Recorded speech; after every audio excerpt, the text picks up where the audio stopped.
Hey everybody, welcome back to another episode of Card Talk, a podcast where we spend a little bit of time talking about cards from Lord of the Rings, the card game. I'm your host, Dave Walsh.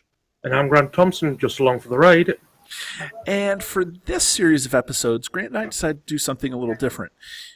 Certain cards only make sense to talk about them within certain decks. So Grant and I thought it would be nice to put together a deck and then talk about the cards in the deck, but also talk about the cards in the card pool. So for this deck, for our first time doing this, we thought we would pick Silvans. So we put together a Silvan deck, and then we've both used it, and now we're talking about the cards. So we're talking about the cards that are both, we're comparing them both to the whole card pool and for the and within the deck. So Grant, what card are we going to talk about in this episode? Well, David, we're talking about the zero-cost leadership event from the 3 trials called the Feigned Voices, which is a combat action. Return a Silvan ally you control to your hand to choose an enemy engaged with a player. That enemy cannot attack that player this phase. What do you think of it? I like it. Anything that gives you a combat action over the encounter deck is great in my book, whether that be hero Haldia's combat action to sniper an enemy that's just engaged another player or still sitting in the staging area, or just cancelling the attack likes of Feigned and Feigned Voices. Yeah, it's a one-up on the encounter deck. So for 0 cost, and you have to return a Silvan ally, I kind of complain with that, whether that be Galleon or for 0, or whether that be the Gladrum Minstrel just to drop back out to reshuffle a card into to pull out next turn to get another event. Either way, it's a good thing. Silvans don't like to be standing around on one spot, or at least these Silvans don't. Right. And with Feigned Voices, that just adds to the replayability of that ally, to pull it back to your hand, to drop out next turn. And I've got to say, I love the card art. The fact of shouting through the trees. Using faint voices through the trees. Right. Like throwing your voice to some other place. Yeah. And I've got to say, I love the flavor text as well. The 3 of us could not challenge at 100, so we went ahead and spoke with Feigned Voices, leading them on into the woods by one of my favorite Silvan heroes, Haldia, from the Fellowship of the Ring book. So, David, what are your thoughts on this of an event? Yeah, I think that this event card is one of the reasons why this deck gets put together and why it works so well. So it's a feint for Silvans, but the thing that, and I'm not going to repeat everything that you just said, but I am going to say that to be able to choose which Silvan to bring back into your hand allows you to have the flexibility about what you may need moving forward. So you may want to bring a Greenwood Archer back into your hand so that you can put it back down during the combat phase to ready a hero with Thranduil's ability. Maybe you want to pull Rumiel back into your hand and then recast him to use his direct damage.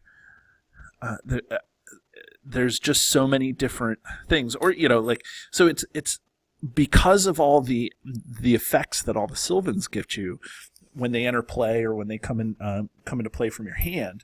This whole being able to choose what you're doing and how to bring them back into your hand is really good. And then the thing to keep in mind if people are playing this is that if you Feigned Voices the Weaver back into your hand, and then the Weaver then puts the Feigned Voices back into the deck. So if you do so, more times than not, I'm looking to Feigned Voice a card, and then Feigned Voice a Silvan back into my hand, and then I'm hoping that I can recast that same card using Thranduil's ability to be able to reuse it.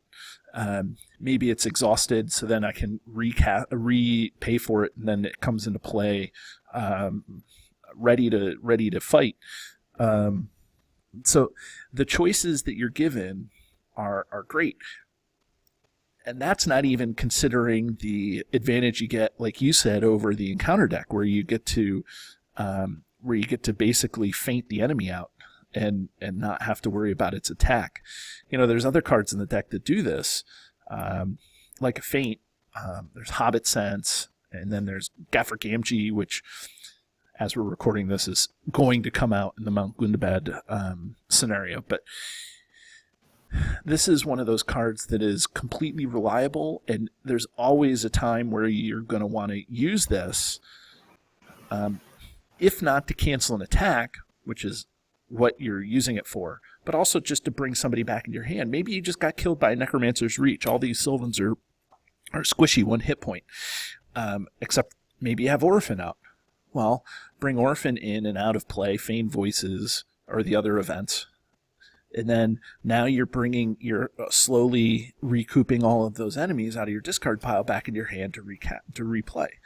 I mean, there's just all sorts of advantages to being able to pull the Sylvans back into your hand because their interplay effects are so good. So that's what I like about it, is it gives you the flexibility. On top of it's canceling the attack thing.